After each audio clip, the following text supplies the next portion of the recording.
Chapter 10 European Impressions. Some people here in America think that some of us make too much ado over the matter of industrial training for the Negro. I wish some of the skeptics might go to Europe and see what races that are years ahead of us are doing there in that respect. I shall not take the time here to outline what is being done for men in the direction of industrial training in Europe, but I shall give some account of what I saw being done for women in England.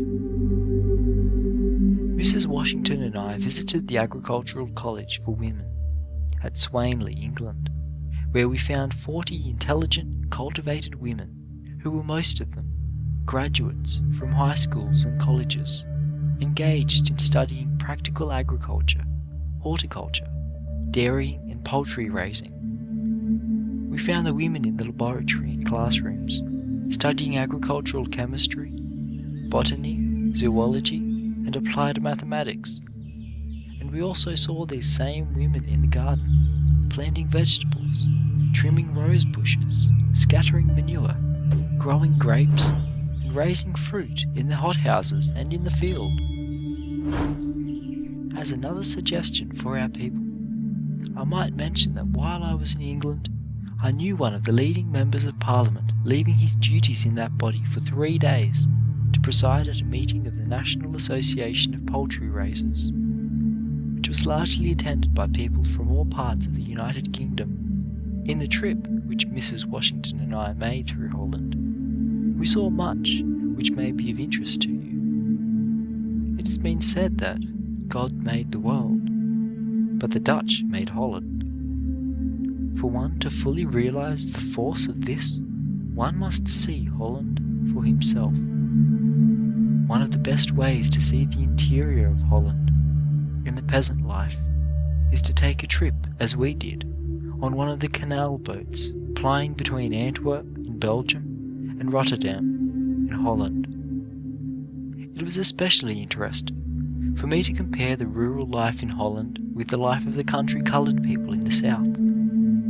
Holland has been made what it is very largely by the unique system of dikes or levees which have been built there to keep out the water of the ocean, and thus enable the people to use to advantage all the land there is in that small country. The great lesson which our coloured farmers can learn from the Dutch is how to make a living from a small plot of ground well cultivated, instead of from 40 or 50 acres poorly tilled. I have seen a whole family making a comfortable living by cultivating 2 acres of land there, while our southern farmers, in too many cases, try to till 50 or 100 acres and find themselves in debt at the end of the year. In all Holland, I do not think one can find 100 acres of wasteland.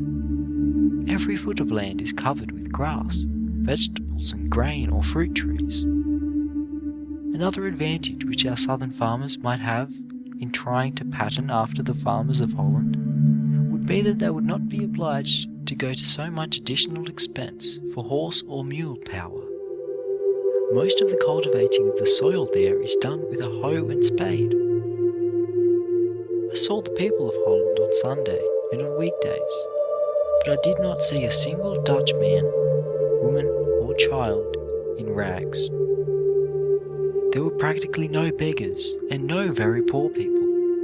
They owe their prosperity, too, very largely to their thorough and intelligent cultivation of the soil. Next to the thorough tilling of the soil, the thing of most interest there, from which the coloured people in America may learn a lesson, is the fine dairying which has made Holland famous throughout the world.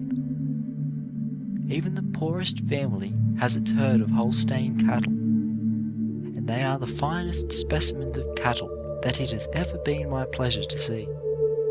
To watch thousands of these cattle grazing on the fields is worth a trip to Holland. As the result of the attention which they have given to breeding Holstein cattle, Dutch butter and cheese are in demand all through Europe. The most ordinary farmer there has a cash income as the result of the sale of his butter and milk. Many of these people make more out of the wind that blows over the fields than our poor southern people make out of the soil. The old-fashioned windmill is to be seen on every farm. This mill not only pumps the water for the livestock, but in many cases is made to operate the dairy, to saw the wood, to grind the grain, and to run the heavy machinery. These people are, however, not unlike our southern people in one respect, and that is in having their women and children work in the fields. This, I think, is done in a larger measure even than in the South among the coloured people. An element of strength in the farming and dairying interests of these people is to be found in the fact that many of the farmers have received a college or university training. After this, they take a special course in agriculture and dairying. This is as it should be. Our people in the South will prosper in proportion as a larger number of university men take up agriculture and kindred callings after they have finished their academic education. In the matter of physical appearance, including grace, beauty, and carriage of the body, I think our own people are far ahead of the Dutch. But the Dutch are a hardy, rugged, industrial race of people. In our trip in the canal boat, we saw the men at the landings in large numbers, in their wooden shoes, and the women and children in their beautiful old-fashioned headdresses, each community having its own style of headdress, which has been handed down from one generation to another. We were in Rotterdam over Sunday. The free and rather boisterous commingling of the sexes on the street was noteworthy. In this also, our people in the United States could set an example to the Dutch. The foundation of the civilization of these people is in their regard for and respect for the law, and their observance of it. This is the great lesson which the entire South must learn before it can hope to receive the respect and confidence of the world. Europeans do not understand how the South can disregard its own laws, as it so often does. If you ask any man on that side of the Atlantic why he does not emigrate to the southern part of the United States, he shrugs his shoulders and says, "No law, they kill." I pray God that no part of our country may much longer have such a reputation as that in any part of the world. From Holland, we went to Paris. On a beautiful sunny day, if you could combine the whirl of fashion and gaiety of New York City, Boston and Chicago on a prominent avenue, you would have some idea of what is to be seen in Paris upon one of her popular boulevards. Fashion seemed to sway everything in that great city.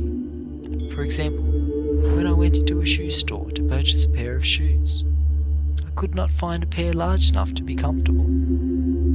I was gently told that it was not the fashion to wear large shoes there. One of the things I had in mind when I went to France was to visit the tomb of Toussaint Louverture, but I learned from some Haitian gentleman residing in Paris that the grave of that general was in the northern part of France, and these same gentlemen informed me that his burial place is still without a monument of any kind. It seems that it has been in the minds of the Haitians for some time to remove his body to Haiti, but thus far it has been neglected. The Haitian government and people owe it to themselves, it appears to me, to see to it that the resting place of this great hero is given a proper memorial, either in France or on the island of Haiti.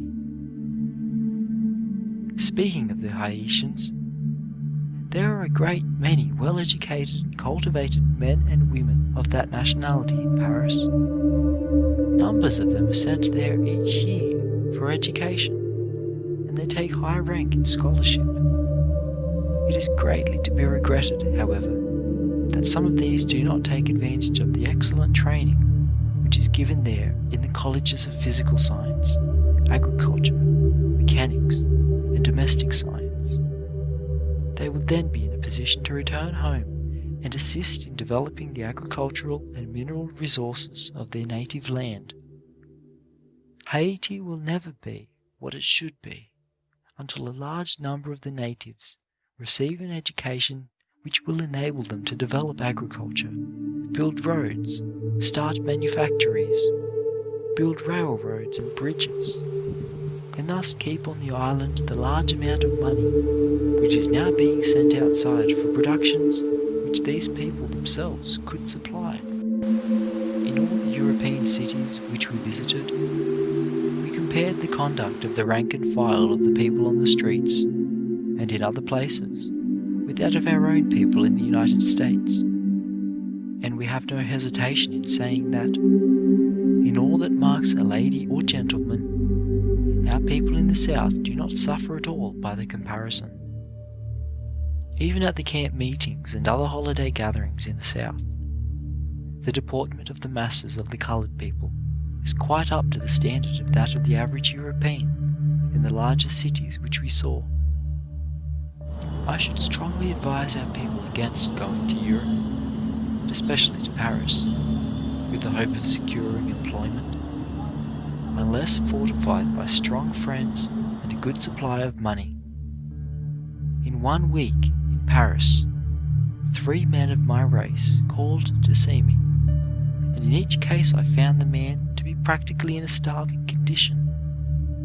They were well-meaning, industrious men who had gone there with the idea that life was easy and work sure, but notwithstanding the fact that they walked the streets for days, they could get no work.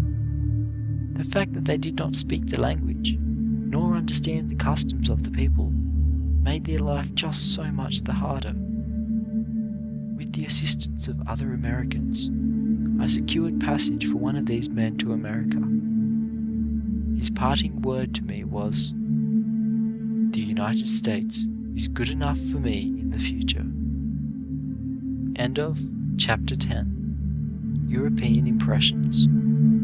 Recording by Luke Sartor, Griffith, New South Wales.